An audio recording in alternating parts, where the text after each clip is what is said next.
Estamos aquí en los estudios de BSTV con el candidato a diputado por el partido Perú Acción, Jorge Bustamante, y él va con el número 6. Es una opción más que los electores tienen en sus manos para que puedan evaluar y ver si le dan la confianza o no en las urnas el próximo 12 de abril. Jorge, ¿qué tal? Buenas noches. ¿Cómo estás? ¿Qué tal? Gracias por la invitación. Para mí es un placer y un honor estar en los estudios de BSTV, dispuesto a responder las preguntas que tú creas por conveniente. Estás en la arena política, Jorge. ¿Qué te parece esta composición ministerial de José Balcázar en estos 5 meses de gobierno que va a tener?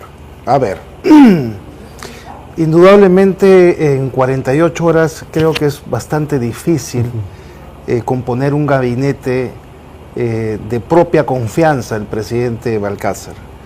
Es por ello que creo que ha sido inteligente en ratificar alguno de ellos, porque el cambio de un ministro en una determinada cartera implica no solamente el ministro, sino el cambio de viceministros y directores y otros funcionarios públicos que indudablemente creo que a estas alturas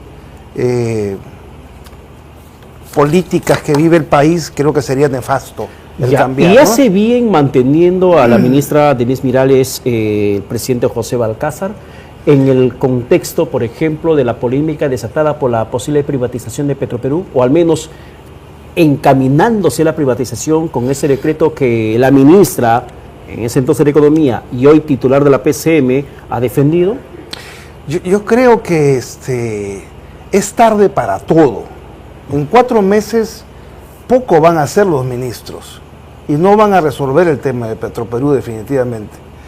Hernando de Soto era para mí un buen candidato, pero tampoco iba a resolver en 4 meses temas económicos que tienen heridas profundas en nuestra patria. ¿Y tú estás de acuerdo como aspirante al Parlamento con la privatización de Petroperú? Mira, yo creo que hay que evaluar mucho. Hay que evaluar si realmente se puede rescatar Petroperú. Petroperú es una de las pocas empresas nacionales que tenemos y hay que tejer muy fino. No hay que dejar llevar este asunto y llevarlo políticamente, porque es una empresa que los técnicos tienen que determinar si realmente vale la pena o no. No vale la pena, dirían todos los que están mirando el programa, porque realmente por años ha estado en negativo. Ya. Pero ha sido pues por malos manejos, indudablemente. Entonces, ¿tú consideras que Petroperú debe ser privatizado? Yo creo que aún no. Aún no. Yo creo que es un medio muerto, que creo que podría resucitar con un buen manejo, con una buena gestión y sobre todo sin corrupción. Claro, pero tienes ahora ya no en la cartera de Economía, sino directamente en la PCM a la ministra que impulsó el decreto legislativo para que se encamine la privatización de Petroperú. ¿Es una buena señal de José Balcázar de la manera como es que intenta conducir su gobierno? No puedo indicarte hoy mismo cómo el presidente Balcázar quiere conducir su gobierno. Han sido pocas las entrevistas que él ha dado respecto a ello y poco ha dicho respecto a Petroperú, de lo que conocemos ya. Creo que el presidente Balcázar tiene que enfocar su gobierno, los 4 meses que le quedan, en temas fundamentales, como es la seguridad y como es el tema de encaminar las elecciones de manera transparente. Eso es lo que le queda hacer. Entonces no nos enredemos en que Petroperú y en que salga, vamos a ver las cifras macroeconómicas del país, cuando realmente yo creo que se debe enfocar principalmente en 2 posiciones fundamentales como Estado: inseguridad, elecciones transparentes. Bueno, ahora tenemos, hablando de inseguridad, tenemos la presencia de Hugo Alberto Vegaso de Bedoya como nuevo ministro del Interior, reemplaza a Vicente Tiburcio, y se sabe que el ministro flamante, ministro Vegaso de Bedoya, ha sido general de la policía, se encuentra en situación de retiro y además ha sido integrante del GEIN, tan mencionado y loable grupo de efectivos de la policía que permitió la caída de Sendero Luminoso en su momento con la cúpula adentro. Conozco personalmente al general Vegaso, creo que es un muy buen oficial general, pero no quiero usar los pergaminos de las personas para decir que la gestión tiene debe ser efectiva en el tema de inseguridad. Estamos desangrándonos todos los días. La pregunta es, ¿podrá nuestro general Vegaso en 4 meses encaminar lo que no ha hecho Gerí, lo que no ha hecho Boluarte? Ojalá. Pero, ojalá, no quiero ser, digamos, ave de mal agüero. claro, pero eso depende mucho del ministro o depende de la política general de gobierno y del énfasis y la decisión política de quien gobierna. Es que no hay política de Estado respecto a la inseguridad. El último programa de seguridad que iba a sacar el presidente Gerí que nunca se quedó en el tapete. Entonces, ¿de qué hablamos? ¿De qué política de Estado hablamos? Con este Congreso, Vegaso, con leyes a favor, un Congreso miserable y nefasto para mí. ¿El general Vegaso qué tendría que hacer? El general Vegaso lo que podría y debería hacer es, primero, identificar las habilidades blandas de los efectivos policiales para poder hacer una redistribución de los policías donde deben trabajar. No un policía, digamos, de criminología o un investigador que trabaje en el potado, digamos, con los caballos. Rápidamente, una distribución. Y otra cosa, tenemos que nosotros trabajar mucho en restablecer ese principio de servicio honesto y transparente que se ha perdido en la Policía Nacional. ¿Pero qué hace falta para restablecer ese principio? Fíjese usted, hace falta primero que el policía se sienta policía. Acá hablamos y candidatos lo han dicho, de purga en la policía, y vamos a cambiar el estamento de la policía, vamos a votar los malos. Y yo me he preguntado siempre, ¿cómo vas a votar a los policías? ¿Cómo vas a identificar cuál es bueno y cuál es malo? A 140,000 efectivos policiales. ¿Qué harías tú? Primero yo descubriría sus habilidades. La policía está desmotivada, la policía está desmoralizada, está golpeada, está politizada, está utilizada. Y cuando empiezan las elecciones, el policía empieza a escuchar: te vamos a purgar, te vamos a votar, eres un corrupto, eres un sinvergüenza, eres bueno para nada. ¿Y cómo creen ustedes que está la moral de los efectivos policiales? ¿Y el general Vegaso tendrá un tiempo suficiente de aquí hasta el 26 de julio? Yo no creo que tenga el tiempo suficiente. ¿Qué puede hacer entonces? Pero puede encaminar, por ejemplo, en descubrir, ¿no?, las habilidades, redistribuir el personal, motivar al personal. El personal está muy desmotivado y el personal policial no tiene una supervisión efectiva de los mismos oficiales. Pero eso también... Hoy en día, y hay que hablarlo así abiertamente, los mismos oficiales cobran a los subalternos para obtener permisos y para tener algunas gollerías. Desde allí se tiene que eliminar. Desde cómo el policía recibe a la ciudadanía en las comisarías, que es un desastre. Pero el general Vegaso no podría hacer eso solo. Necesita rodearse de un buen indudablemente equipo, al menos que tenga un alto nivel de moralidad para que no se contamine de los malos oficiales que han hecho de la policía como institución un mercado persa. Sí, dicen que la policía es corrupta y sí es verdad.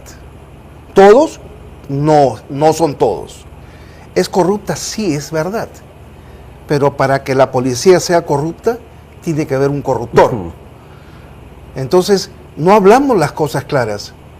Muchas veces el civil ofrece las dádivas al policía y eso casi nunca lo tomamos en cuenta. Ahora, Jorge, entiendo que tú estás también ligado a la policía, ¿verdad? Bueno, soy abogado hoy en día, pero he sido oficial de policía por más de 30 años. El policía nunca deja de ser policía, eso está bastante claro. Eso converso con varios ex policías, me dicen, no, nunca dejé de ser policía.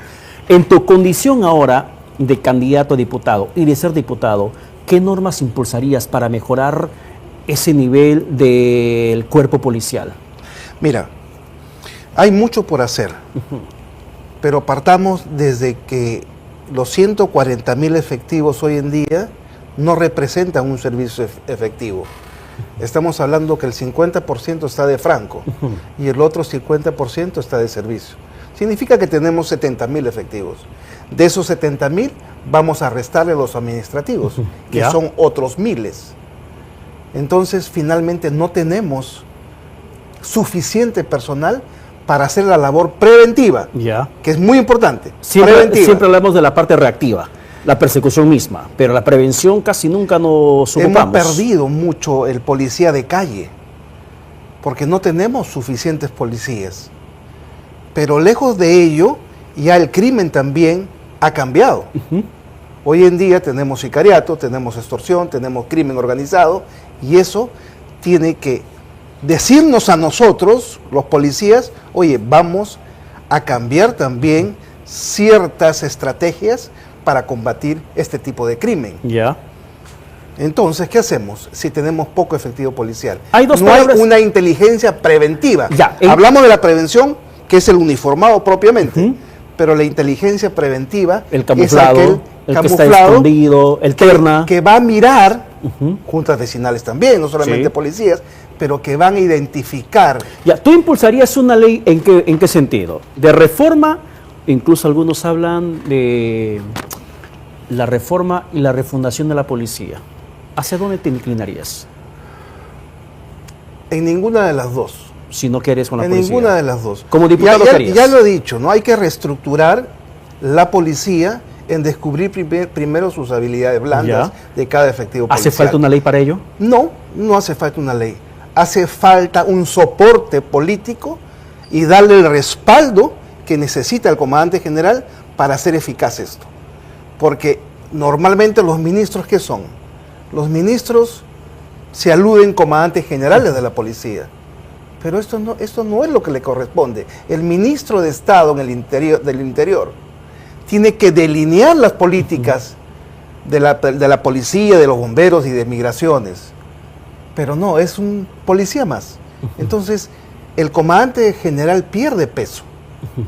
Pierde peso, y al perder peso, indudablemente, todo se debilita en esa pirámide. Pero eso también parte por una politización de la policía de los últimos años. Totalmente. Hemos visto de los últimos años, últimos gobiernos, en este proceso accidentado que tenemos, la manera grotesca como se ha politizado la policía. Totalmente. Pero hay que darle esa motivación al efectivo policial. Y esa motivación así como los políticos hoy en día dicen, vamos a purgar la policía, vamos a votar los malos elementos, también hay que felicitar a muchos policías que ofrendan sus vidas para que por lo menos en algunas partes del país se respire paz. En materia de seguridad. No sucede eso. En materia sucede de que se murió, no pudo rescatar el perrito, lo ascienden. Se murió un policía, ahí lo ascienden, pero hay diariamente acciones muy positivas de la policía. Eso no se realza. Y en materia de seguridad, ¿tienes alguna otra propuesta para llegar a ser diputado? Mira, en el tema de migración, por ejemplo, que es un tema que apoyaría mucho al tema de la inseguridad que se vive. Nuestro ordenamiento jurídico dice que tú puedes detener a una persona por dos razones. Primero, por flagrancia delictiva. Esto quiere decir que si estás en pleno desarrollo de un delito y la policía te interviene, te puede detener. Y la otra, por mandato judicial. Pero ¿qué pasa si tú ves un sicario o un extorsionador, extranjero en la esquina y que sabe que es un maldito, un sinvergüenza? ¿Qué es lo que haces? ¿Lo puedes detener? No, porque no reúne estas dos condiciones. Pero si migración tuviese la potestad, como que la tiene, pero que no la hacemos, de identificar al ciudadano, al extranjero, y pedirle sus documentos, y al notar que está de manera ilegal en el país, lo subes al auto en esos momentos y lo llevas a un centro de detención migratorio que no existe, pero que se puede hacer. Pero ese control de identidad que mencionas se puede hacer. Claro, la policía es el control de identidad, pero no es el control migratorio. La policía te pide tu documento de identidad para identificarte, ¿no? Y ver si tienes alguna requisitoria. O sea, ¿usted le daría el control migratorio? ¿Usted le daría una facultad más a la policía para que haga el control migratorio entonces? No es necesario. Yo le daría la facultad a migraciones a través de quizás otra división operativa que se encargue de las redadas migratorias, como existen en los Estados Unidos. Las famosas casacas azules que dicen ICE en la parte posterior, como lo hay en Europa. Cuando tú ingresas a un país extranjero, te dicen, ¿usted viene de turista o de qué viene? No, viene de turista. Le voy a dar 3 meses. Pasados los 3 meses, ¿en qué te conviertes? En un ilegal. Y se acciona esta división migratoria que se encarga de retirar a esas personas que están de manera ilegal en el país. Aunque ICE en Estados Unidos está siendo mal vista. Sí, está siendo Por cuestionada abusos que se habrían perpetrado. Pero ¿qué preferimos? Que hayan ciertos abusos porque es una Pero cosa que no se puede ¿justificas evitar. el abuso entonces? No justifico el abuso, ¿Sí, no? sino estoy diciendo que podría existir eventualmente cierto exceso, pero preferimos el exceso o preferimos una tira de delincuentes en las calles. ¿Pero eso no es peligroso decir que el fin justifica los medios? Yo te podría decir que Fujimori o a través de Montesinos eliminó mucha gente inocente y pacificó el país. No quiero decir de que estoy de acuerdo. Eso es peligroso. Pero finalmente se logró la finalidad Entonces, de pacificar para el país. evitar esos problemas de excesos y que los excesos mismos sean sancionados como corresponda, ¿no tendrían que comenzar primero por tener un buen sistema de justicia en el país? Es que es todo un círculo de actores que tienen que trabajar juntos, que lamentablemente no tenemos. Tenemos todos estos actores desarticulados y lo que tenemos que hacer es articularlos. Quizás poniendo un zar de la seguridad, quizás poniendo otro nombre, pero alguien que pueda articular y que no se mezcle con el ministro, que no se mezcle con ningún actor político, sino que se dedique exclusivamente a articular estos actores para que puedan trabajar bien. Si no tenemos una cárcel efectiva, una cárcel de máxima seguridad, vamos a estar en lo mismo. Lo decía el general Gastón y otros entendidos de la seguridad. Las cárceles son el partidor principal para terminar esto de la inseguridad, para poder llevarlos ahí. ¿Cómo modificarían ustedes las leyes en caso de ser gobierno? ¿Cómo modificarían las leyes para que se agilice la construcción de cárceles en el país? Primero, eliminar un poco la burocracia estatal. Tenemos nosotros un Estado muy lento, muy lerdo, y esto no ayuda a dinamizar lo que el país necesita. Tenemos que avanzar más rápido, tenemos que avanzar de manera más efectiva, más proactiva.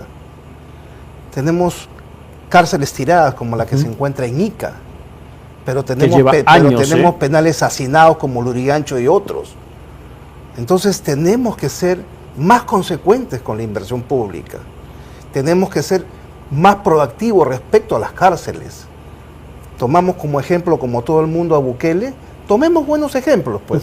No vayamos al extremo, pero en los penales en El Salvador ni siquiera te permiten llevar comida, porque el sistema dice que los presos tienen su comida dentro del penal. Y acá, en el Perú, la gente le lleva lomo saltado, le lleva lo que puede, y dentro de la comida, indudablemente, van chips de teléfono, van droga y van una serie de cosas. Pero el plan de gobierno de Perú Acción, ¿qué contempla frente a ese tema carcelario? El plan de Perú Acción es muy categórico en ese sentido. Como te repito, sacar la burocracia de inversión pública para hacer penales, pero penales con extremas medidas, digamos, de convivencia para los presos. Extremas medidas. Tú no puedes ser contemplativo con presos que han hecho daño al país, que han vulnerado derechos fundamentales y que están hoy en día purgando pena. Pero la alimentación de los presos seguiría corriendo por cuenta del gobierno, o por, mejor dicho, en buen cristiano, ¿tiene que? ¿Seguiría corriendo por cuenta del bolsillo de los ciudadanos? Tiene que. Estamos mal acostumbrados a no pagar impuestos. Aquí sacamos la vuelta para todo. Compramos facturas y qué sé yo, o sea, otros países desarrollados son honrosos, se sienten honrosos de pagar sus impuestos, porque saben que están bien destinados a esos recursos que uno paga. Pero acá no. Acá si tú pagas tu impuesto va a terminar en el bolsillo de algún político corrupto. Entonces no paguemos, pues, ¿no? Esa es la mentalidad del peruano y eso tiene que cambiar. Eso va a cambiar. Ya, pero el peruano también dice, Jorge, bueno, ¿para qué voy a pagar mis impuestos? ¿Para qué van a alimentar a un delincuente, un asesino, un extorsionador, un secuestrador, un violador de niños? que está encerrado y a la final es hasta come mejor que yo, come mejor que la gente que sigue subsistiendo de las ollas comunes. Por eso te digo, no hay que meter comida a los penales. El plan de Perú Acción también contempla la posibilidad de, independiente de la construcción de las cárceles, salir de la Corte Interamericana de San José. ¿Y eso para? Eso para poder ver la posibilidad de aplicar la pena de muerte. Ya, eso está contemplado como una posibilidad. ¿Contra quién exactamente? La pena de muerte. La pena de muerte contra violadores de niños principalmente, contra personas asesinas y criminales que quitan la vida a otro ser humano, ¿no? Presidentes corruptos y terrorismo urbano con muerte. Fundamentalmente esos 5 puntos. Pero con el sistema de justicia que tenemos, ¿no sería un riesgo implementar la pena de muerte en el país? Es que el sistema de justicia también está corrupto, lamentablemente. También se materia Entonces jueces. hay que cambiar una serie de cosas en el país y hay que decirlo. Lo podemos cambiar, quizás no en su conjunto, pero tenemos, es una obligación, por eso hay que darle paso a las sangres nuevas, frescas, no a lo mismo, no como este Congreso miserable que por más de 25 años ha desangrado el país.